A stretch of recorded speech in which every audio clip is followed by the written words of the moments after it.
Welcome back to my YouTube channel, everyone. So a question that I do get asked a lot is, how do I get my license, or how do I become a notary public? So in this video, I'm going to be breaking down 3 things that I wish I would have known before I really, went towards that career path. So number 1 is going to be the length and how long the time frame is truly going to be from when you go and take your test to when you can actually do notarial acts. So when I first started, I studied for around maybe a month or so. I actually missed my first ever test. I was late by 30 minutes. I got caught up in traffic and came back, and I'm kind of thinking, personally, I think that was kind of faith. It just happens that I missed it just so I can go ahead and really practice and study a little bit better, so when I can go back I can actually take the test and pass it on my first time. So I did end up going back around 2 weeks later. You really don't even get your results for almost a whole month after you take the test, at least where I'm from. I'm from Northern California, so it might be different in different states or in different locations, but that's just my personal experience of what I went through. To give you guys a timeline of how long everything actually did end up taking was, I went to go take my test. 1 month later I got my results. Luckily I did pass, so that was a huge bonus on my end. After that, you still have to wait for your commission, your notary stamp, you gotta file your oath and bond. All of those took anywhere from 1 to 2 months each. So at the end of the day, it ended up taking me almost 6 months, possibly even a little bit more, until I can actually finally go and do my first notarial act. And to top it off, my shipment actually ended up going to the wrong address. I guess something ended up happening with the shipping, and I sent my oath and bond to a whole different location than it was supposed to, so it was a big old mess. But luckily I got it situated, and everything was fixed at the end. The second thing I wish I knew before I became an official notary was the actual payouts, right? So where I'm at, my state, I know a lot of other states are even less actually, but where I'm at right now, we charge $15 per signature. And where a lot of notaries really make money is more from the traveling, right? Because you could charge technically whatever you want. I charge roughly $1 per mile. So if it's, if I'm going 20 miles to a client, that'll be $20 there, 20 miles back. Make sure you count the drive back as well, because a lot of people don't.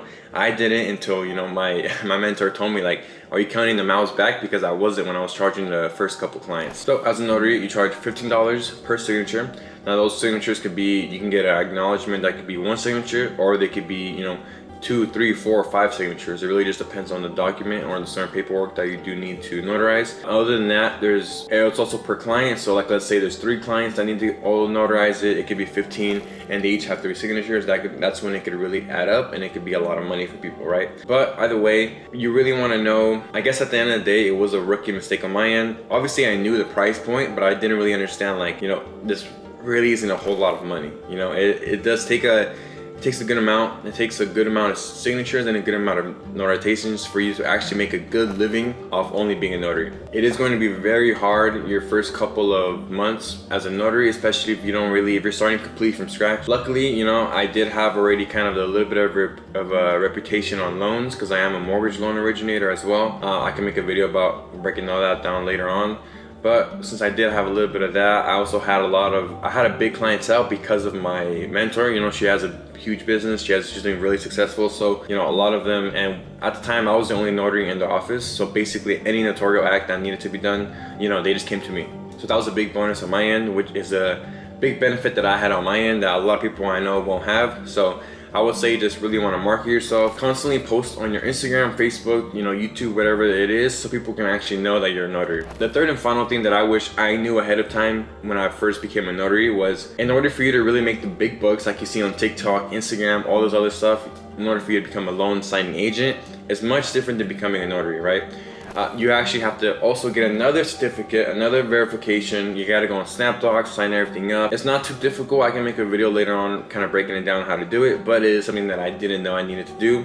I thought I was fine with only my notarial license. I thought the loan signing agent course and certificate, I really just thought it was, obviously if you didn't know it, I, being a mortgage originator, already kind of know all the docs. I know exactly what to do, but I still had to get it, right? It was simple for me, but it was still something that I had to get no matter what. It just kind of the law, right? So becoming a loan signing agent, from there, that's when you're able to charge anywhere from $100 to $200 per signature. Typically the average amount where I'm at is around 150, maybe 175.